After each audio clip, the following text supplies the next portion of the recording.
Quick ಆಗಿ ನೋಡೋಣ top 24.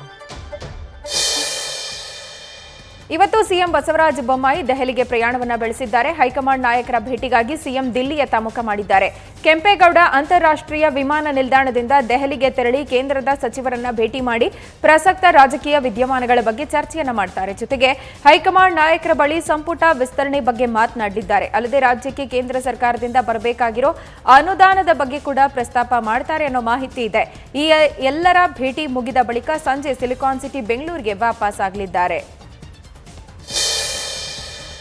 Manipal ಆಸ್ಪತ್ರೆ ಜೊತೆ ಬಿಬಿಎಂಪಿ ಒಡಂಬಡಿಕೆ ಮಾಡಿಕೊಂಡಿದೆ ಅಂತ ಸಚಿವ ಅಶ್ವಥ್ ನಾರಾಯಣ್ ಹೇಳಿದ್ದಾರೆ. ವಿಕಾಸಸೌಧದಲ್ಲಿ ಮಾತನಾಡಿದ ಅವರು, ಹೈಟೆಕ್ ಲ್ಯಾಬ್ ನಿರ್ಮಾಣ ಸಂಬಂಧ ಒಡಂಬಡಿಕೆ ಮಾಡಿಕೊಳ್ಳಲಾಗಿದೆ. ಮಲ್ಲೇಶ್ವರಂ ಕ್ಷೇತ್ರದಲ್ಲಿ ಪ್ರಾಥಮಿಕವಾಗಿ ಲ್ಯಾಬ್ ಕಾರ್ಯಾರಂಭ ಮಾಡಲಾಗುತ್ತೆ. ಬಿಬಿಎಂಪಿ ಕಟ್ಟಡವನ್ನ ಕೊಡುತ್ತೆ. ಮಣಿಪಾಲ್ ಆಸ್ಪತ್ರೆಯವರು ಲ್ಯಾಬ್ಗೆ ಬೇಕಾದ ಎಲ್ಲಾ ಸರ್ವಿಸ್ ಕೊಡ್ತಾರೆ. ಇದರಿಂದ ಕೈಗೆಟುಕೋ ದರದಲ್ಲಿ ಎಲ್ರಿಗೂ ಲ್ಯಾಬ್ ಸರ್ವಿಸ್ ಸಿಗುತ್ತೆ ಅಂತ ಹೇಳಿದ್ರು. ಇನ್ನು ಖಾಸಗಿ ಡಯಾಗ್ನೋಸ್ಟಿಕ್ಗಳಿಗಿಂತ ಈ ಲ್ಯಾಬ್ನಲ್ಲಿ 30% ಕಡಿಮೆ ದರ ಇರುತ್ತೆ ಅಂತ ಉನ್ನತ ಶಿಕ್ಷಣ ಸಚಿವ ಅಶ್ವಥ್ ನಾರಾಯಣ್ ಹೇಳಿದ್ದಾರೆ. ಬೆಂಗಳೂರು ಉಸ್ತುವಾರಿ ಸ್ಥಾನ ಸಿಎಂ ಬೊಮ್ಮಾಯಿ ಬಳಿಯೇ ಇದ್ರೆ ಹೆಚ್ಚು ಅನುಕೂಲ ಅಂತ ಸಚಿವ ಅಶ್ವಥ್ ನಾರಾಯಣ್ ಹೇಳಿದ್ದಾರೆ. ಬೆಂಗಳೂರು ಉಸ್ತುವಾರಿ ವಿಚಾರವಾಗಿ ಮಾತನಾಡಿದ ಅವರು, ಸದ್ಯಕ್ಕೆ ಯಾರಿಗೂ ಬೆಂಗಳೂರು ಉಸ್ತುವಾರಿ ಕೊಟ್ಟಿಲ್ಲ. ಕೋವಿಡ್ ಮತ್ತು ಅಮೃತ ಯೋಜನೆ ಸಂಬಂಧ ಜವಾಬ್ದಾರಿ ಕೊಡಲಾಗಿದೆ ಅಷ್ಟೇ ಅಂತ ಸ್ಪಷ್ಟಪಡಿಸಿದ್ರು. ಸದ್ಯಕ್ಕೆ ಮುಖ್ಯಮಂತ್ರಿಗಳೇ ಬೆಂಗಳೂರಿನ ಉಸ್ತುವಾರಿಯಾಗಿದ್ದಾರೆ. ಆದರೆ ಮುಂದಿನ ದಿನಗಳಲ್ಲಿ ಯಾರಿಗೆ ಇದರ ಉಸ್ತುವಾರಿ ಕೊಡಬೇಕನ್ನೋದು ಅವರ ವಿವೇಚನೆಗೆ ಬಿಟ್ಟಿದ್ದು ಅಂತ ಹೇಳಿದ್ರು. 2006ಕ್ಕಿಂತ ಮೊದಲು ರಾಜ್ಯದಲ್ಲಿದ್ದ ಬಿಜೆಪಿ ನಾಯಕರ ಚರಿತ್ರೆ ಗಮನಿಸಿ. ಜನರ ಬಾಯಲ್ಲಿ ಅವರ ಹಗರಣಗಳ ಕಥೆಗಳಿದೆ ಅಂತ ಟ್ವೀಟ್ ಮಾಡೋ ಮೂಲಕ ಮಾಜಿ ಸಿಎಂ ಎಚ್ಡಿ ಕುಮಾರಸ್ವಾಮಿ ಕಿಡಿಕಾರಿದ್ದಾರೆ. ಆರ್ಎಸ್ಎಸ್ನಿಂದ ಅವರೆಲ್ಲ ತರಬೇತಿ ಪಡೆದು ರಾಷ್ಟ್ರ ನಿರ್ಮಾಣ ಮಾಡಿದ್ರು. ಜನರ ಹಣವನ್ನ ಲೂಟಿ ಹೊಡೆದು ತಮ್ಮ ಸಾಮ್ರಾಜ್ಯಗಳನ್ನ ನಿರ್ಮಾಣ ಮಾಡಿಕೊಂಡ್ರು ಅನ್ನೋದನ್ನ ತಿಳ್ಕೊಳ್ಳಿ ಅಂತ ಸಿಟಿ ರವಿಗೆ ತಿವಿದಿದ್ದಾರೆ. ರಾಜ್ಯದಲ್ಲಿ ಭ್ರಷ್ಟಾಚಾರವನ್ನ ಕಂಡರಿಯದ ಮಟ್ಟಕ್ಕೆ ತೆಗೆದುಕೊಂಡು ಹೋಗಿದ್ದೇ ಬಿಜೆಪಿ ಸರ್ಕಾರ. ಒಮ್ಮೆ ಹಳೇದೆಲ್ಲ ನೆನಪು ಮಾಡಿಕೊಳ್ಳಿ. ಅಧಿಕಾರದಲ್ಲಿದ್ದಾಗ ದೇಶದ ಸಂಪತ್ತು, ಜನರ ತೆರಿಗೆ ಹಣ ಲೂಟಿ ಹೊಡೆಯೋ ಕೆಲಸ ನಾವು ಮಾಡಿಲ್ಲ.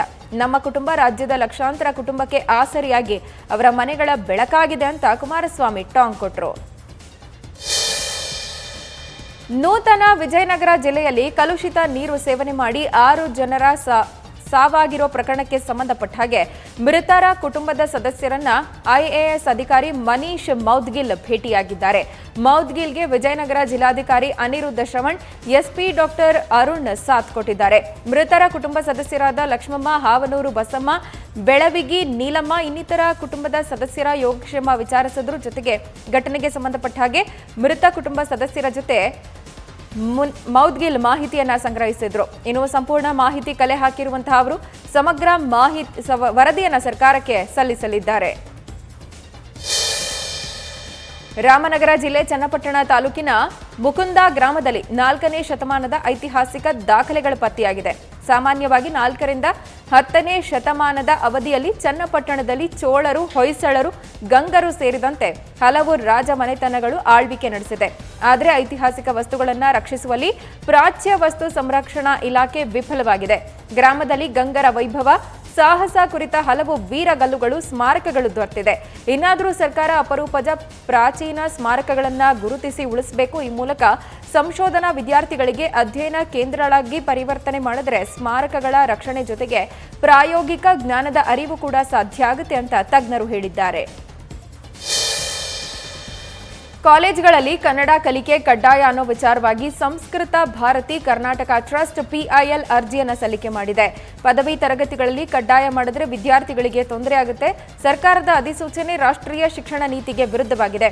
ಹಾಗಾಗಿ ರಾಜ್ಯ ಸರ್ಕಾರದ ಅಧಿಸೂಚನೆ ರದ್ದು ಮಾಡುವಂತೆ ಹೈಕೋರ್ಟ್ನಲ್ಲಿ ಮನವಿ ಸಲ್ಲಿಸಲಾಗಿದೆ. ನಿನ್ನೆ ಹೈಕೋರ್ಟ್ನಲ್ಲಿ ವಿಚಾರಣೆ ಕೂಡ ನಡೆಯಿತು. ಈ ವಿಚಾರಕ್ಕೆ ಸಂಬಂಧಪಟ್ಟ ಹಾಗೆ ಸರ್ಕಾರ ಕಾಲಾವಕಾಶ ಕೂಡ ಕೋರಿತು. ಹೀಗಾಗಿ ಇವತ್ತು ಮತ್ತೆ ವಿಚಾರಣೆ ನಡೆಯುತ್ತೆ.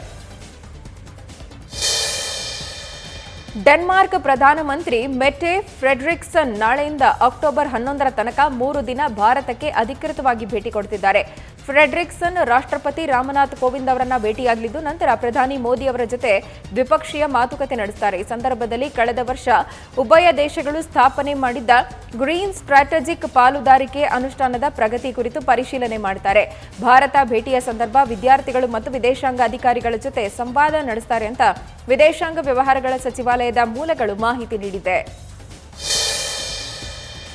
ಅಂತಾರಾಷ್ಟ್ರೀಯ ಪ್ರವಾಸೋದ್ಯಮ ಪುನರಾರಂಭ ಮಾಡೋದಾಗಿ ಕೇಂದ್ರ ಸರ್ಕಾರ ಘೋಷಿಸಿದೆ. ಬಾಡಿಗೆ ವಿಮಾನದ ಮೂಲಕ ಭಾರತಕ್ಕೆ ಬರೋರಿಗೆ ಅಕ್ಟೋಬರ್ 15ರಿಂದ ಪ್ರವಾಸಿ ವೀಸಾ ಕೊಡಲಾಗುತ್ತೆ ಅಂತ ಹೇಳಿದೆ. ಇತರ ವಿಮಾನಗಳ ಮೂಲಕ ಭಾರತಕ್ಕೆ ಬರುವವರಿಗೆ ನವೆಂಬರ್ 15ರವರೆಗೂ ಪ್ರವಾಸಿ ವೀಸಾ ಕೊಡಲಾಗುತ್ತೆ ಅಂತ ಗೃಹ ಸಚಿವಾಲಯ ಹೇಳಿದೆ. ದೇಶದಲ್ಲಿ ಕಳೆದ ಮಾರ್ಚ್ನಲ್ಲಿ ಕೋವಿಡ್-19 ಪ್ರಕರಣಗಳು ಹೆಚ್ಚಾಗಿತ್ತು.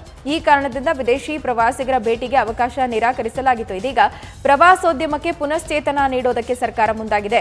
ಚಳಿಗಾಲ ಆರಂಭವಾದ ನಂತರ ವಿದೇಶಿ ಪ್ರವಾಸಿಗಳು ಹೆಚ್ಚಿನ ಸಂಖ್ಯೆಯಲ್ಲಿ ಭಾರತಕ್ಕೆ ಭೇಟಿ ಕೊಡ್ತಾರೆ. ಅದರಲ್ಲೂ ಗೋವಾದ ತೀರಗಳು ವಿದೇಶಿ ಪ್ರವಾಸಿಗಳ ಆಕರ್ಷಣೀಯ ತಾಣವಾಗಿದೆ.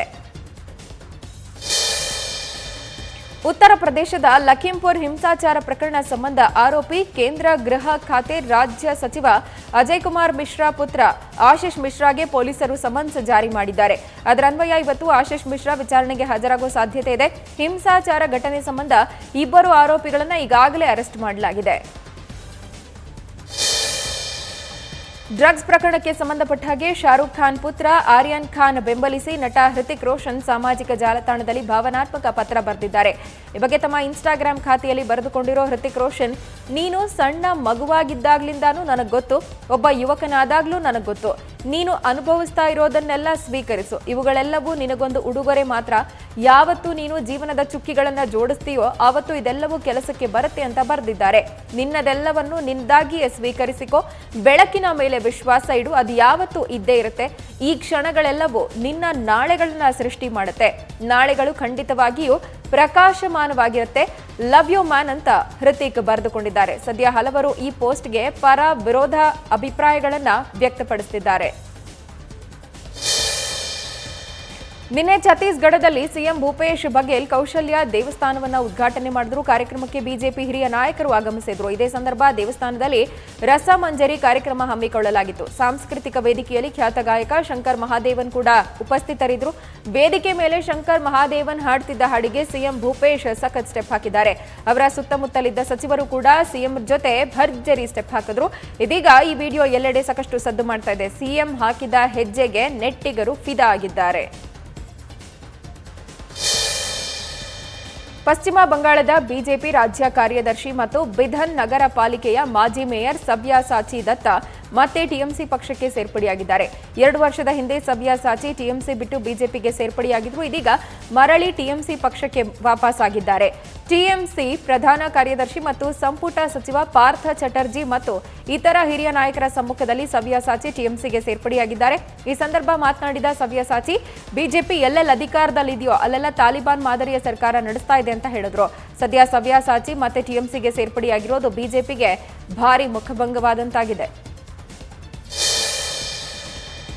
ನೀವು ಪ್ರಾಮಾಣಿಕ ರೈತ ಹೋರಾಟಗಾರರೇ ಆಗಿದ್ರೆ ಬಿಜೆಪಿಯನ್ನ ತ್ಯಜಿಸಿ ಅಂತ ವರುಣ್ ಗಾಂಧಿಗೆ ಕಾಂಗ್ರೆಸ್ ನಾಯಕಿ ಅಲ್ಕಾ ಲಂಬಾ ಸವಾಲ್ ಹಾಕಿದ್ದಾರೆ. ಈ ಕುರಿತು ಟ್ವೀಟ್ ಮಾಡಿರುವ ಅಲ್ಕಾ ಲಂಬಾ, ವರುಣ್ ಗಾಂಧಿಗೆ ಸ್ವಲ್ಪ ಆದರೂ ಸ್ವಾಭಿಮಾನ ಇದ್ರೆ ಲಖೀಂಪುರ ಖೇರಿಯಲ್ಲಿ ನಲುಗಿದ ರೈತರಿಗಾಗಿ ತನ್ನ ಹೋರಾಟ ಪ್ರಾಮಾಣಿಕವಾಗಿದ್ರೆ ಟ್ವಿಟರ್ನಲ್ಲಿ ಟ್ವೀಟ್ ಯುದ್ಧ ಮಾಡೋ ಬದಲು ಬಿಜೆಪಿಯಿಂದ ಹೊರಬರಲಿ ಅಂತ ಸೂಚಿಸ್ತೀನಿ ಅಂತ ಕಿಡಿಕಾರಿದ್ರು. ಅಲ್ಲದೆ ಬೀದಿಗಿಳಿದು ರೈತರ ಪರ ಧ್ವನಿ ಎತ್ತಿ ಅಂತ ವರುಣ್ ಗಾಂಧಿಗೆ ಅಲ್ಕಾ ಲಂಬಾ ಸವಾಲ್ ಹಾಕಿದ್ದಾರೆ.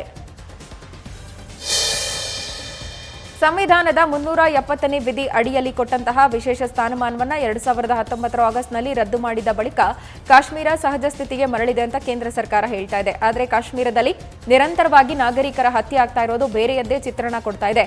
ಕಳೆದ 5 ದಿನಗಳಲ್ಲಿ 7 ಮಂದಿ ಉಗ್ರರನ್ನ ಗುಂಡಿಟ್ಟು ಕೊಂದಿದ್ದಾರೆ. ಈ ವರ್ಷ ಈ ತನಕ ಕಣಿವೆಯಲ್ಲಿ ಉಗ್ರರ ಗುಂಡಿಗೆ ಬಲಿಯಾಗಿರೋ ನಾಗರಿಕರ ಸಂಖ್ಯೆ 25ಕ್ಕೂ ಹೆಚ್ಚು. 25 ನಾಗರಿಕರ ಜೊತೆ ಭದ್ರತಾ ಪಡೆಯ 20 ಸಿಬ್ಬಂದಿ ಕೂಡ ಹುತಾತ್ಮರಾಗಿದ್ದಾರೆ. ಕೇಂದ್ರ ಸರ್ಕಾರದ ಜನಸಂಪರ್ಕ ಕಾರ್ಯತಂತ್ರದ ಭಾಗವಾಗಿ ಕೇಂದ್ರ ಸಚಿವರು ಕಣಿವೆಗೆ ನಿರಂತರವಾಗಿ ಭೇಟಿ ಕೊಡ್ತಿದ್ದಾರೆ. ಕೇಂದ್ರ ಗೃಹ ಸಚಿವ ಅಮಿತ್ ಶಾ ಅವರು ಇದೇ 23ರಿಂದ 25ರ ತನಕ ಕಾಶ್ಮೀರದಲ್ಲಿರ್ತಾರೆ. ಹಾಗಾಗಿ ಕಾಶ್ಮೀರ ಕಣಿವೆಯಲ್ಲಿ ಭದ್ರತೆಯನ್ನ ಗರಿಷ್ಠ ಮಟ್ಟಕ್ಕೆ ಏರಿಸಲಾಗಿದೆ. ಗರಿಷ್ಠ ಭದ್ರತೆ ಇದ್ರೂ ಹತ್ಯೆಗಳು ನಡೀತಾ ಇರೋದು ಆತಂಕಕ್ಕೆ ಕಾರಣವಾಗ್ತಾ ಇದೆ. ದೆಹಲಿ ಸರ್ಕಾರ ವಾಯು ಮಾಲಿನ್ಯ ತಡೆಯೋದಕ್ಕೆ ಆಂಟಿ ಡಸ್ಟ್ ಕ್ಯಾಂಪೇನ್ ಕೈಗೊಂಡಿದೆ. ಈ ತಿಂಗಳು ಪೂರ್ತಿ ಡಸ್ಟ್ ಕ್ಯಾಂಪೇನ್ ನಡೆಯುತ್ತೆ. ಚಳಿಗಾಲದ ಮುಂಚೆನೇ ನಿರ್ಮಾಣ ಕಟ್ಟಡ ಸ್ಥಳದಿಂದ ಮಾಲಿನ್ಯ ನಿಯಂತ್ರಣ ಮಾಡಲಾಗಿದೆಯಾ ಅಂತ ಖಚಿತಪಡಿಸಿಕೊಳ್ಳೋಕೆ ದೆಹಲಿ ಸರ್ಕಾರ ಮುಂದಾಗಿದೆ. ಈ ಬಗ್ಗೆ ದೆಹಲಿ ಪರಿಸರ ಸಚಿವ ಗೋಪಾಲ್ ರೈ ಮಾತನಾಡಿದ್ದು, ಡಸ್ಟ್ ಕಂಟ್ರೋಲ್ ಮಾರ್ಗಸೂಚಿಗಳನ್ನು ಉಲ್ಲಂಘನೆ ಮಾಡಿದವರ ವಿರುದ್ಧ ಕಠಿಣ ಕ್ರಮಗಳನ್ನು ಕೈಗೊಳ್ಳುವುದಾಗಿ ಎಚ್ಚರಿಕೆ ನೀಡಿದ್ದಾರೆ. ದೇಶದಲ್ಲಿ ಇದುವರೆಗೂ 93 ಕೋಟಿಗೂ ಅಧಿಕ ಕೊರೋನಾ ಲಸಿಕೆ ಕೊಡಲಾಗಿದೆ ಅಂತ ಕೇಂದ್ರ ಆರೋಗ್ಯ ಇಲಾಖೆ ಮಾಹಿತಿ ನೀಡಿದೆ. ಜನವರಿ 16ರಿಂದ ಕೊರೋನಾ ವಾರಿಯರ್ಸ್ಗೆ ಲಸಿಕೆ ಕೊಡೋದಕ್ಕೆ ಸರ್ಕಾರ ಪ್ರಾರಂಭ ಮಾಡಿತು. ಮಾರ್ಚ್ 1ರಿಂದ ವಯೋಮಾನ ಆಧಾರಿತವಾಗಿ ಕೊರೋನಾ ಲಸಿಕೆ ಕೊಡ್ತಾ ಬಂದಿದೆ. ಹೀಗೆ ಕಳೆದ 10 ತಿಂಗಳಿನಿಂದ ಸರ್ಕಾರ ಕೊರೋನಾ ಲಸಿಕೆ ಕೊಡ್ತಾ ಇದ್ದು ಈ ತನಕ 93 ಕೋಟಿಗೂ ಅಧಿಕ ಕೊರೋನಾ ಲಸಿಕೆ ಕೊಡಲಾಗಿದೆ. ಅಲ್ಲದೆ ಮುಂದಿನ ದಿನಗಳಲ್ಲಿ ಇನ್ನಷ್ಟು ವೇಗವಾಗಿ ಕೊರೋನಾ ಲಸಿಕೆ ವಿತರಣೆ ಮಾಡೋದಾಗಿ ಆರೋಗ್ಯ ಇಲಾಖೆ ತನ್ನ ಪ್ರಕಟಣೆಯಲ್ಲಿ ತಿಳಿಸಿದೆ. ಫೋರ್ಬ್ಸ್ ಮ್ಯಾಗಜಿನ್ ದೇಶದ 100 ಅಗ್ರ ಶ್ರೀಮಂತರ ಪಟ್ಟಿ ಪ್ರಕಟ ಮಾಡಿದ್ದು, ರಿಲಯನ್ಸ್ ಅಧ್ಯಕ್ಷ ಮುಕೇಶ್ ಅಂಬಾನಿ ಭಾರತದ ಅತ್ಯಂತ ಶ್ರೀಮಂತರಾಗಿ ಮುಂದುವರೆದಿದ್ದಾರೆ. ಈ ವರ್ಷದಲ್ಲಿ ಮುಕೇಶ್ ಅಂಬಾನಿ ಸಂಪತ್ತಿಗೆ $4 ಬಿಲಿಯನ್ ಸೇರ್ಪಡೆಯಾಗಿದ್ದು, ಇವರ ಒಟ್ಟು ಆಸ್ತಿ $92.7 ಬಿಲಿಯನ್ ನಷ್ಟಿದೆ. ಇನ್ನು ಗೌತಮ್ ಅದಾನಿ 2ನೇ ಸ್ಥಾನದಲ್ಲಿದ್ದು, ಇವರು ಮುಕೇಶ್ ಅಂಬಾನಿಗೆ ಸಮೀಪದಲ್ಲಿದ್ದಾರೆ.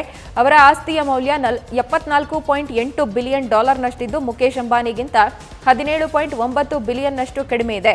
ಇನ್ನು HCL ಟೆಕ್ನಾಲಜಿ ಸ್ಥಾಪಕ ಶಿವಾ ನಾಡರ್ 3ನೇ ಸ್ಥಾನದಲ್ಲಿದ್ದರೆ, ಜಿಂದಾಲ್ ಗ್ರೂಪ್ನ ಸಾವಿತ್ರಿ ಜಿಂದಾಲ್ ಟಾಪ್ 10 ಶ್ರೀಮಂತರ ಕ್ಲಬ್ಗೆ ಸೇರ್ಪಡೆಯಾಗಿದ್ದಾರೆ. ವಿಶ್ವದಲ್ಲಿ ಅತ್ಯಂತ ಪ್ರಬಲ ಪಾಸ್ಪೋರ್ಟ್ ಹೊಂದಿರೋ ದೇಶಗಳಲ್ಲಿ ಜಪಾನ್ ಮೊದಲಿಗಿದೆ.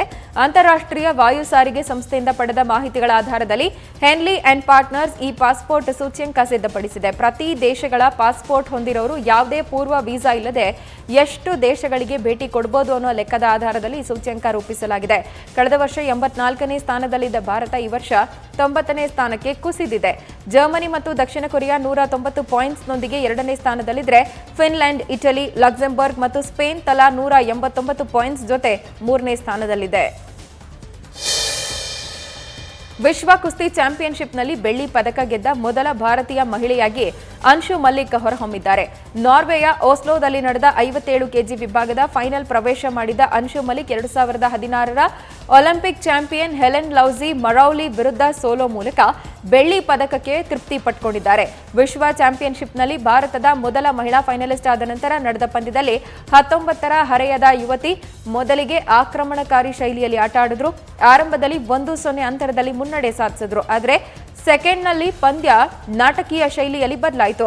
ಇನ್ನು ಮರೌಲಿ ತನ್ನ ತೋಳಿನ ಹಿಡಿತದಲ್ಲಿ ಅನ್ಶು ಮಲ್ಲಿಕ್ ಅವರನ್ನ ಪಡೆದು 2-1 ಅಂತರದಲ್ಲಿ ಮುನ್ನಡೆ ಸಾಧಿಸಿದ್ರು. ಆ ಬಳಿಕ ಅಂಶು ಬಲಗೈಯನ್ನ ಬಿಗಿಯಾಗಿ ಹಿಡ್ಕೊಂಡು 4-1ರ ಅಂಕ ಪಡೆದುಕೊಳ್ಳೋದರ ಮೂಲಕ ಗೆಲುವನ್ನ ಸಾಧಿಸಿದ್ರು.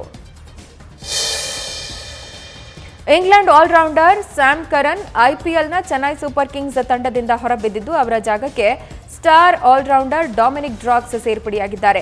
ರಾಜಸ್ಥಾನ್ ರಾಯಲ್ಸ್ ಎದುರಿನ ಪಂದ್ಯದ ಸಂದರ್ಭ ಸ್ಯಾಮ್ ಕರನ್ ಬೆನ್ನು ನೋವಿಗೆ ತುತ್ತಾದರೂ ಬಳಿಕ ನಡೆಸಿದಂತಹ ಸ್ಕ್ಯಾನಿಂಗ್ನಲ್ಲಿ ಗಾಯಗೊಂಡಿರೋದು ಪತ್ತೆಯಾಗಿದೆ. ಹಾಗಾಗಿ ಇವರು ಐಪಿಎಲ್ನಿಂದ ಹೊರ ನಡೆದಿದ್ದಾರೆ. ಹಾಗಾಗಿ ಬದಲಿ ಆಟಗಾರನ ಸೇರ್ಪಡೆಗೆ ಬಿಸಿಸಿಐಗೆ ಮನವಿ ಮಾಡಲಾಯಿತು. ಸದ್ಯ ಇವರ ಜಾಗಕ್ಕೆ ಕಳೆದ ಆವೃತ್ತಿಯ ಕೆರಿಬಿಯನ್ ಪ್ರೀಮಿಯರ್ ಲೀಗ್ನಲ್ಲಿ ಅಮೋಘ ಪ್ರದರ್ಶನ ಕೊಟ್ಟಿದ್ದ ಡೊಮಿನಿಕ್ ಡ್ರಾಕ್ಸ್ ಅವರನ್ನ ಸಿಎಸ್ಕೆ ಫ್ರಾಂಚೈಸಿ ಸೇರ್ಪಡೆ ಮಾಡಿಕೊಂಡಿದೆ. ಸ್ಯಾಮ್ ಕರನ್ ಐಪಿಎಲ್ ಮಾತ್ರವಲ್ಲ, ಮುಂಬರುವ T20 ವಿಶ್ವಕಪ್ ಟೂರ್ನಿಗೂ ಲಭ್ಯರಾಗ್ತಾರೆ. ಈ ಆವೃತ್ತಿಯ ಸಿಪಿಎಲ್ನಲ್ಲಿ ಸ್ಯಾಟ್ಕಿಡ್ಸ್ ಮತ್ತು ನೆವೀಸ್ ತಂಡದ ಪರ ಕಣಕ್ಕಿಳಿದಿದ್ದ ಡ್ರಾಕ್ಸ್ 11 ಪಂದ್ಯದಿಂದ 16 ವಿಕೆಟ್ ಕಬಳಿಸಿದ್ರು. ಅಲ್ಲದೆ ಫೈನಲ್ ಪಂದ್ಯದಲ್ಲಿ ಕೇವಲ 24 ಎಸೆತದಲ್ಲಿ 48 ರನ್ ಬಾರಿಸಿದ್ರು. ವಿಶ್ವಕಪ್ಗೆ ಘೋಷಣೆ ಮಾಡಿರೋ ಟೀಂ ಇಂಡಿಯಾದಲ್ಲಿ ಒಬ್ಬ ವೇಗಿಯ ಕೊರತೆ ಕಾಣ್ತಾ ಇದೆ ಅಂತ ಮಾಜಿ ಆಯ್ಕೆ ಸಮಿತಿ ಅಧ್ಯಕ್ಷ ಎಂಎಸ್ಕೆ ಪ್ರಸಾದ್ ಅಭಿಪ್ರಾಯಪಟ್ಟಿದ್ದಾರೆ. ಹಾರ್ದಿಕ್ ಬೌಲಿಂಗ್ ಮಾಡದಿರೋದರ ಬಗ್ಗೆ ಸ್ವಲ್ಪ ಕಳವಳ ವ್ಯಕ್ತಪಡಿಸಿದ್ದಾರೆ. ಈ ಕುರಿತಾಗಿ ಮಾತನಾಡಿದ ಎಂಎಸ್ಕೆ ಪ್ರಸಾದ್, ಶಾರ್ಜಾ ಸ್ಪಿನ್ನರ್ಗೆ ನೆರವಾದರೆ ಅಬುಧಾಬಿ ಮತ್ತು ದುಬೈ ವೇಗಿಗಳಿಗೆ ನೆರವಾಗುತ್ತೆ. ಈ ಕಾರಣದಿಂದ ಪ್ರಸ್ತುತ ಟೀಂ ಇಂಡಿಯಾದ ವಿಶ್ವಕಪ್ ತಂಡದಲ್ಲಿ ಓರ್ವ ವೇಗಿಯ ಕೊರತೆ ಇದೆ. ಇದೊಂದು ಯೋಗ್ಯವಾದ ತಂಡ, ಆದರೆ ತಂಡದಲ್ಲಿ ಒಬ್ಬ ವೇಗದ ಬೌಲರ್ನ ಕೊರತೆ ಇದೆ ಅಂತ ನಾನು ಭಾವಿಸ್ತೀನಿ. ಯಾಕಂದ್ರೆ ನಾವು ದುಬೈ ಮತ್ತು ಅಬುಧಾಬಿಯಲ್ಲಿ ಹೆಚ್ಚು ಪಂದ್ಯಗಳನ್ನು ಆಡ್ತೀವಿ. ಆದ್ದರಿಂದ ಇನ್ನೊಬ್ಬ ವೇಗದ ಬೌಲರ್ ಇದ್ರೆ ಸೂಕ್ತವಾಗಿರ್ತಿತ್ತು. ಶಾರ್ಜಾದಲ್ಲಿ ಹೆಚ್ಚಿನ ಪಂದ್ಯಗಳನ್ನ ಆಡುವಂತಿದ್ರೆ ಈ ತಂಡ ಸರಿಯಾಗ್ತಿತ್ತು. ಆದರೆ ತಂಡದಲ್ಲಿ ವೇಗದ ಬೌಲರ್ ಇರಬೇಕಿತ್ತು. ಪ್ರಮುಖವಾಗಿ ಹಾರ್ದಿಕ್ ಪಾಂಡ್ಯ ಬೌಲಿಂಗ್ ಮಾಡ್ತಾ ಇಲ್ಲ. ಹಾಗಾಗಿ ಇದು ಟೀಂ ಇಂಡಿಯಾಕ್ಕೆ ಕಳವಳಕಾರಿ ಅಂತ ಪ್ರಸಾದ್ ಅಭಿಪ್ರಾಯಪಟ್ಟಿದ್ದಾರೆ. ಇಂಡಿಯನ್ ಪ್ರೀಮಿಯರ್ ಟೂರ್ನಿಯ ಆವೃತ್ತಿಯೊಂದರಲ್ಲಿ ಅತಿ ಹೆಚ್ಚು ವಿಕೆಟ್ ಗಳಿಸಿದ ಭಾರತೀಯ ಬೌಲರ್ ಅನ್ನುವ ಕೀರ್ತಿಗೆ ರಾಯಲ್ ಚಾಲೆಂಜರ್ಸ್ ಬೆಂಗಳೂರು ತಂಡದ ವೇಗಿ ಹರ್ಷಲ್ ಪಟೇಲ್ ಭಾಜನರಾಗಿದ್ದಾರೆ. ಅಬುಧಾಬಿಯಲ್ಲಿ ಸನ್ರೈಸರ್ಸ್ ಹೈದರಾಬಾದ್ ವಿರುದ್ಧ ನಡೆದ ಪಂದ್ಯದಲ್ಲಿ 3 ವಿಕೆಟ್ ಉರುಳಿಸಿದ ಹರ್ಷಲ್ ಈ ವಿಶಿಷ್ಟ ದಾಖಲೆ ಬರೆದಿದ್ದಾರೆ. ಪ್ರಸಕ್ತ ಆವೃತ್ತಿಯ ಐಪಿಎಲ್ನಲ್ಲಿ ಆಡಿರುವ 13 ಪಂದ್ಯಗಳಲ್ಲೇ ಹರ್ಷಲ್ ಪಟೇಲ್ ಒಟ್ಟು 29 ವಿಕೆಟ್ ಕಬಳಿಸಿದ್ದಾರೆ. ಈ ಮೂಲಕ 2020ರಲ್ಲಿ ಜಸ್ಪ್ರೀತ್ ಬೂಮ್ರಾ 27 ವಿಕೆಟ್ ಉರುಳಿಸಿ ಬರೆದಿದ್ದ ದಾಖಲೆಯನ್ನ ಹಿಂದಿಟ್ಟಿದ್ದಾರೆ. ಹಾಗೆ ಐಪಿಎಲ್ ಸೀಸನ್ 1ರಲ್ಲಿ ಅತಿ ಹೆಚ್ಚು ವಿಕೆಟ್ ಪಡೆದ ಬೌಲರ್ಗಳ ಪಟ್ಟಿಯಲ್ಲಿ ಹರ್ಷಲ್ ಪಟೇಲ್ 3ನೇ ಸ್ಥಾನಕ್ಕೆ ಜಿಗಿತ ಕಂಡಿದ್ದಾರೆ. ಈ ಪಟ್ಟಿಯಲ್ಲಿ ಡ್ವೇನ್ ಬ್ರಾವೋ 32, ಕಗಿಸೋ ರಬಾಡ 30 ವಿಕೆಟ್ ಪಡೆದು ಮೊದಲ 2 ಸ್ಥಾನದಲ್ಲಿದ್ದಾರೆ. ಇವತ್ತು ಡೆಲ್ಲಿ ಕ್ಯಾಪಿಟಲ್ಸ್ ವಿರುದ್ಧದ ಪಂದ್ಯದಲ್ಲಿ 2 ವಿಕೆಟ್ ಪಡೆದರೆ ರಬಾಡ ದಾಖಲೆ ಮತ್ತು 3 ವಿಕೆಟ್ ಪಡೆದರೆ ಬ್ರಾವೋ ದಾಖಲೆಯನ್ನ ಹರ್ಷಲ್ ಪಟೇಲ್ ಮುರಿಯಲಿದ್ದಾರೆ. ಇಂಡಿಯನ್ ಪ್ರೀಮಿಯರ್ ಲೀಗ್ ಟಿ20 ಕ್ರಿಕೆಟ್ ಟೂರ್ನಿಯಲ್ಲಿ ರಾಜಸ್ಥಾನ್ ರಾಯಲ್ಸ್ ವಿರುದ್ಧ ನಡೆದ ಪಂದ್ಯದಲ್ಲಿ ಕೋಲ್ಕತಾ ನೈಟ್ ರೈಡರ್ಸ್ ತಂಡ 86 ರನ್ ಅಂತರದ ಭರ್ಜರಿ ಗೆಲುವು ದಾಖಲಿಸಿದೆ. ಈ ಮೂಲಕ ಪ್ಲೇ ಆಫ್ ಪ್ರವೇಶದತ್ತ ದಿಟ್ಟ ಹೆಜ್ಜೆ ಇಟ್ಟಿದೆ. ಅತ್ತ ರಾಜಸ್ಥಾನ್ ರಾಯಲ್ಸ್ ಜೊತೆ ಪಂಜಾಬ್ ಕಿಂಗ್ಸ್ ತಂಡ ಟೂರ್ನಿಯಿಂದಾನೇ ಹೊರಬಿದ್ದಿದೆ. ಟಾಸ್ ಸೋತು ಮೊದಲು ಬ್ಯಾಟಿಂಗ್ ಮಾಡಿದ ಕೆಕೆಆರ್ ಶುಭ್ಮನ್ ಗಿಲ್ ಅರ್ಧ ಶತಕದ ನೆರವಿನಿಂದ 171 ರನ್ಗಳ ಸ್ಪರ್ಧಾತ್ಮಕ ಮೊತ್ತ ಪೇರಿಸಿತ್ತು. ಬಳಿಕ ಶಿವಂ ಮಾವಿ ಮತ್ತು ಲಾಕಿ ಫರ್ಗ್ಯೂಸನ್ ದಾಳಿಗೆ ತತ್ತರಿಸಿದ ರಾಜಸ್ಥಾನ್ 16.1 ಓವರ್ನಲ್ಲಿ ಕೇವಲ 85 ರನ್ನಿಗೆ ಸರ್ವ ಪತನ ಕಂಡಿತು.